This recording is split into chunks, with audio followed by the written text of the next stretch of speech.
ሰላም ኣምላኽ ይብዛሓልኩም ናይ ቅሳነት ዩቲዩብ ቻነል ተኸታተልቲ እምበር ብዝሓለፈ ብዝቐፅል ናይ ገሊ ናይ ቅዱስ ኣቡነ ዘውራውሮ ክፋል 16 እዛ ስላሴ ኣብ ውሽጢ ከርሱ ብኣምሳለ ሰለስተ ዓነቆ ከም ዝሓደሩ ብስመ አብ ወልድን መንፈስ ቅዱስ ሓደ ኣምላኽ ኣሜን። ሓደ መዓልቲ ኣብ ዕለት 7 ጥቅምቲ ብፁእ ኣቡነ ዘውራውሮ ብስም ስላሴ ዝተሰርሐት ቤተ ክርስቲያን እናዓጠነ ከሎ ብትእዛዝ እግዚአብሔር 3 ዕንቁታት ረኸበ።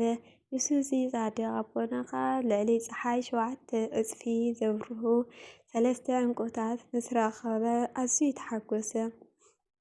ምስ ረኸቦም ኣልዒሉ ወሓጦም። እዞም 3 ዕንቁታት ኣብ ውሽጢ ከብዱ ንብዙሕ መዓልትታት ጸንሑ። ረዳቶም ብርሃን መልአ፣ ንሙሉእ ሰውነቱ ከዓ ብርሃኖም መልእዎ።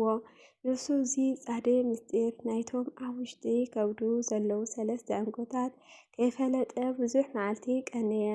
እቶም 3 ዕንቁታት ምእንቲ ንስግኡ ንክንጽሁን ነብሱ ክቅድሱን ንስግኡ መቕደስ ገይሮም ኣብኡ ሓደሩ።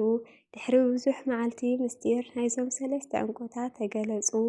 እቶም ዘወሓጦም 3 ዕንቁታት ብዕንቁታት ደኣ ተመሰሉ እምበር ዕንቁታት ከም ዘይኮኑ ፈለጠ።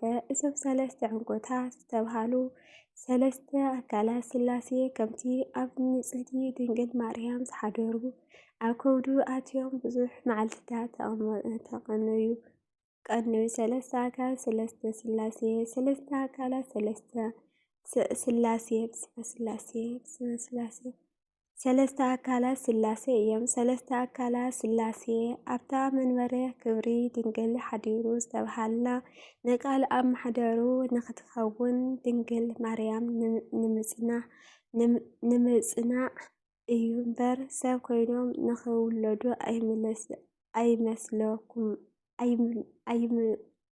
ኣይምሰለኩም። ኣቦ ኣብኣ ምሕዳሩ ሰብ ንኽኸውን ኣይኮነን።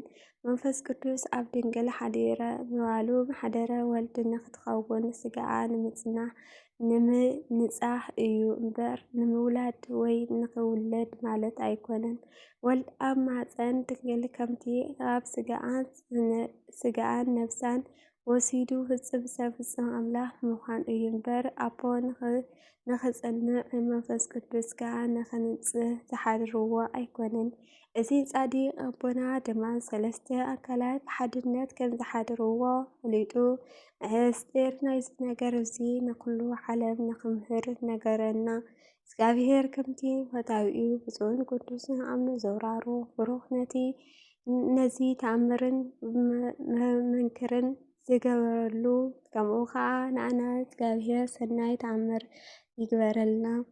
እቶም ኣብዚ መዘከርትኡ እንገብር ብጸሎቱ እንምሕፀን ከምኡ እውን ንጸሓፍትን ትርጉማትን ንሰማዕትን ዕብየቱ ይሃበና ዘላለም ዓለም ኣሜን። ብዛዕባ መላእክቲ ናብ መንበሩ ከም ዝወሰድዎ ብስመ አብን ወልድን መንፈስ ቅዱስ ሓደ ኣምላኽ ኣሜን። ብስመ አብን ወልድን መንፈስ ቅዱስ ሓደ ኣምላኽ ኣሜን። ኣቦታተይ ኣሕዋተይ ንእግዝእትና ቅድስት ድንግል ማርያም ኣድኡ ነቲ ቅድሚ ዓለም ነበረ ንዓለም ኣሕሊፉ ዝነብር እግዚአብሔር ንዑ እንስገድ። ከምኡ ከዓ ነቲ ንኽቡር ዕፀ መስቀል ብሩም ደም መለኮት ዝተቐደሰ ነመስግን። ከምኡ ድማ ናይ ሰላም ሰብ ኣቡነ ዘውራውሮ ዝል ዜና ተኣምራቱ ንንገር። ኣቦና ኣብዚ ዓለም እዚ ኩሉ ከምቲ ናብ ቅድሚ ኣቦን ኣዲኡን እናተመላለሰ ዝፀወት ህፃን እግዚአብሔር ንመላእክቱ ናብቲ ብሩም መንበሩ ንክወስድዎ ኣዘዞም። ካብ ብዝሒ ገሉን ጽንዓት ሃይማኖትን ዝተለዓለ ልዕሊቶም ካብ ማፀን ኣዴታቶም ዝሓረዮም ዘፍቅሮምን እግዚአብሔር ኣፍቀሮ። መላእክቲ ከዓ ትእዛዝ እግዚአብሔር ኣምላኾም ሰቢዖም ኪሩቤል ብግርምኦም ሱራፌል ብቅዳሴኦም ካብቲ ዘኽበርዎ ቅዱስ መንበሩ ንኸይርሕቕ ብዘሐጉስ ስነ መልክዕ ብኣምሳል ንእሱን ጽቡቕን ህፃን ነዚ ጻድቕ እዚ ለመንዎ። ከምቶም ክሩባውያን ኣፍራሱ ንሰብ ምሕረት ዝልምኑ ኣብ ዙርያ መንበሩ ይርከብ ነበረ። መላእክቲ ኸኣ ነዚ ዓብይ ፍቕሪ ርእዮም ተገረሙ። እቶም መንበሩ ዝጸሩ መላእክቲ ሰማይ ኪሩቤል እኳ እንተኾነ ማዕጠንቲ ወርቂ እሳታዊ መንበሩ ዝዓጥኑ ካህናት ሰማያዊ እውን እንተኾኑ እቶም ኣብዚ ዓለም እዚ ዝነብሩ ቅዱሳን እውን እንተኾኑ ኣብ ቅድሚ እግዚኣብሔር ከምዚ ዝበለ ፍትው ኣይረኸብናን ኢሎም ተገረሙ። እዚ ሕቡእ ምስጢር እዚ ብእዝኒ ዘይስማዕን ብዓይኒ ዘይረአንን እዚ ጻድቕ ኣቦና ብቃሉ ይንገረና። ንሕና ድማ ነዚ ሰሚዕና ምእንቲ ናብ ኩሉ ዓለም ክበጽሕ መሃሪናን ጸሓፊናን። ኣሜን።